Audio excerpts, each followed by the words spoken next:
बिस्मिल्लाहिर्रहमानिर्रहीम। अस्सलाम वालेकुम दोस्तों आज हम आए हुए हैं सैयद हसन मौज़म साहब के पास, उस्ताद सैयद हसन मौज़म साहब के पास। तो अक्सर भाइयों ने कहा था कि आँखों का जो है ना इलाज बताएं। आजकल कबूतरों की आंखें शाखें बहुत ख़राब हो रही हैं, बरसात का मौसम है तो उसकी वजह से कबूतरों की आंखें जो है ना वो ठीक नहीं हो रही। तो उस्ताद जी के पास एक बहुत शानदार नुस्खा है, आप आजमाइएगा, 1-2 दिन में कबूतर की आंख बिल्कुल क्लियर हो जाएगी। तो पहले मैं आपको उनके साथ मिलाता हूँ ज़रा आपको।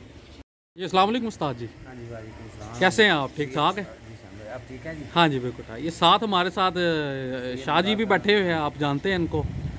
तो जी उस्ताद जी, वो आंखों का आप ज़रा नुस्खा बताएं कि वो क्या क्या उसमें डालना है। वो डेक्साक्लोर है, आई ड्रॉप्स।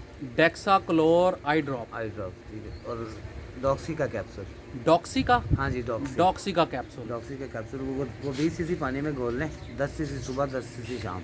अच्छा नहीं, ये जो और कैप्सूल घोलना है वो पहले ड्रॉप डालना है और फिर हाँ वो जी, लेते से। वो साथ पानी पिलाना है। अच्छा, साथ डेक्साक्लोर हाँ जी, वो पानी डेक्साक्लोर का पिलाना। पानी पिलाना है। ठीक और है। इंशाल्लाह इससे ये है कि आप सुबह डालें या रात डालें, सुबह तक कबूतर की आँख तकरीबन सूख जाती है, ठीक हो जाती है बिल्कुल। ठीक ये है। बल्कि मेरा बड़ा आजमूदा है, मैंने जब भी कभी ऐसे हुआ तो कबूतर ठीक हो जाते हैं इससे। अच्छा मुझे ये बताएं कि ये जो पानी में घोल के पिलाना है ये कितने सीसी देना है? ये 10 सीसी देना, 20 सीसी में घोलना है, 10 सीसी सुबह, 10 सीसी शाम, एक कैप्सूल। ठीक है।